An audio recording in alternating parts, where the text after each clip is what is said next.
I never thought this day would ever come in my life. I never thought it. Now, if you didn't know, there has been a team up in this game since the beta that has ran the game since its conception, and that was Guardian Revival with Adam Warlock, Mantis, and Star-Lord.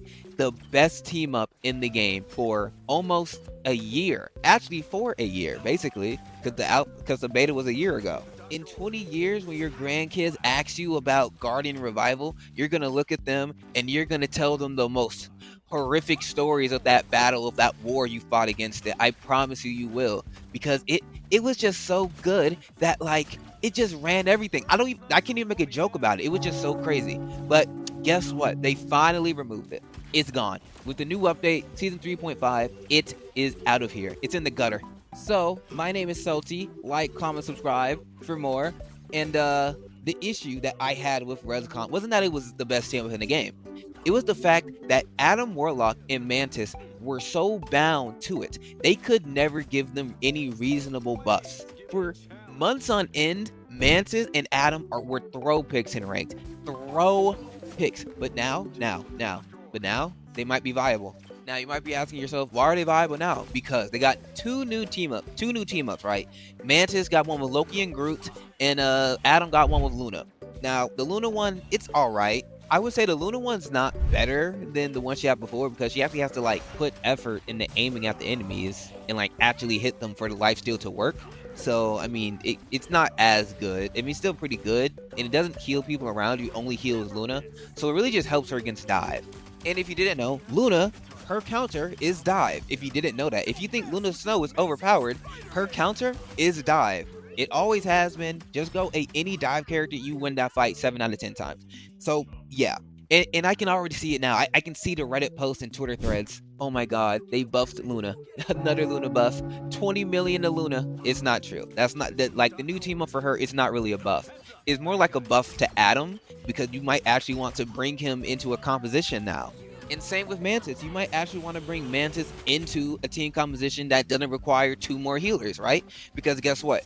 Her team up has Loki in it, as I said earlier. And the team up is basically one of the best abilities in the game gets a heavy buff because the field of immortality gets bigger, and also it gets a damage boost with no extra cooldown. It's crazy. Every 30 seconds, Loki gets a damage boosting gigantic immortality field. Baptiste, but on crack. And I love it so much. And this team up also does the thing which I love. I hate when they do DPS team ups. It will never work. They need to stop doing that because it's like there's so many DPS already. You don't need that. You literally need to give team ups to multiple roles at one time. But the best thing about this Mantis team up is that it's a support and a tank. Mantis is the anchor of the team up, meaning it won't work if you don't have a Mantis, right? Loki is the best healer in the game, and Groot is one of the best tanks in the game. That is easily the one that's going to get banned more. Mantis is going to get banned. I promise you she is. Because if you ban Mantis, then boom, Loki doesn't have a football field size immortality field that also damage boosts, and Groot doesn't get this new wall that heals everyone around him, including himself. Now, Groot's walls already healed him. He already had a healing wall, but now he has a wall that does damage to the enemy team and also heals the people on your team. This is literally what team ups are supposed to be, by the way. These are 2 perfect examples of like team ups that like they literally changed the game with these 2 team ups. And I guess you could say anytime Guardian Revival was going to get removed, the game was going to change for the better, which I'd agree with. But more so the Mantis team up. The Luna one's good and all, but like again, out of both of these, the Mantis one is obviously the better one because again, Groot and Loki, again, as I said earlier, Loki's the best healer in the game. So anything going towards him, skill expression wise and buff wise, which this is a buff, is just dangerous, right? And Groot, one of the best tanks in the game. Giving Groot more survivability as well as his entire team, that is crazy, right? But it's not crazy to the point where it's like broken, right? Like the Hawkeye Luna team up, in my opinion, was broken not because he could freeze you for 3 seconds. I could care less about that. But because he could do it through walls, which he can still do, by the way.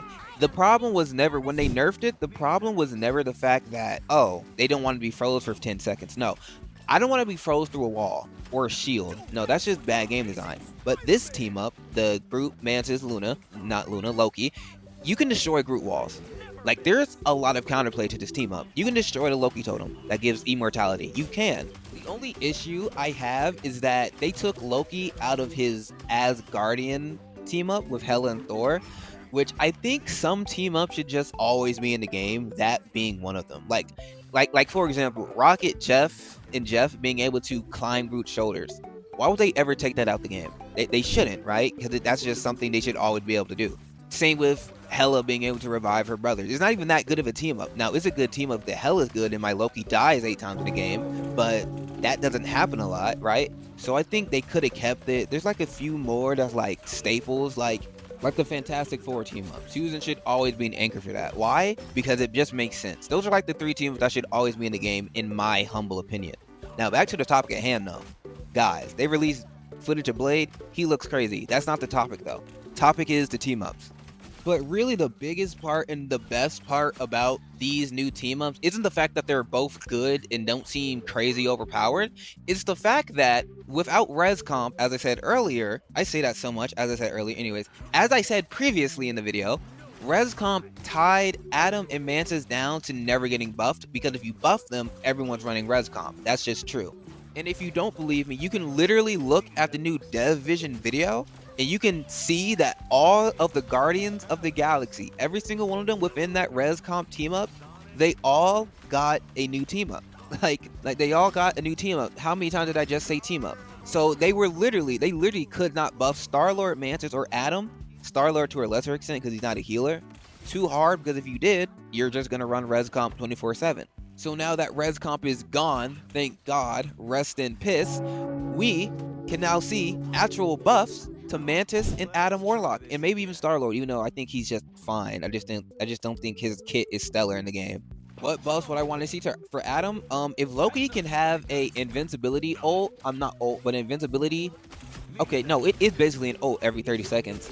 If he can do that every 30 seconds, I think Adam should also be able to soul bond for 30 seconds. Or at least 40. It doesn't have to be as long as a timeout as it is already. It could be a good bit shorter. And for Mantis, for me personally, I would bring her back down to 250 health. And I don't even know if she is 275. I haven't played her in such a long time. And I forgot. And I'm old. I'm literally 19. I don't know what I'm talking about. But bring her to 250 health. Bring her speed back. Bring that back. And honestly, that's all I would change about Mantis before thinking about even more buffs. Because I liked when Mantis was an aggressive healer. Now she's kind of just a heal bot who can't do that well at all. Like, that's not... They literally buffed her, in quotations. I made a video about this. In quotations, they buffed her. They buffed her, in quotations, to do the job that she sucks at even worse, technically. Like, she is doing what she's supposed to do worse. So with Season 3.5 fast approaching, literally in like 7 days, we can get new shit, and that's awesome. I'm glad that they're listening to us. I'm glad that they finally took it out. I'm glad that they're working on toxicity. It's a pretty good dev vision. We haven't gotten balance changes yet, but those are gonna come soon. And I'm really excited for this new season. Blade, all of it. I'm actually pretty excited. They got me back. They were losing me for a bit, but they got me back. And also season 4. I want to see what they do with season 4. With these changes, I want to see. Hopefully they do revert Mantis with that speed and health nerf. But if they don't, of course, that's fine. But yeah, that's literally it for this video. So like, comment, subscribe for more. I'll see you guys on the next video. Peace.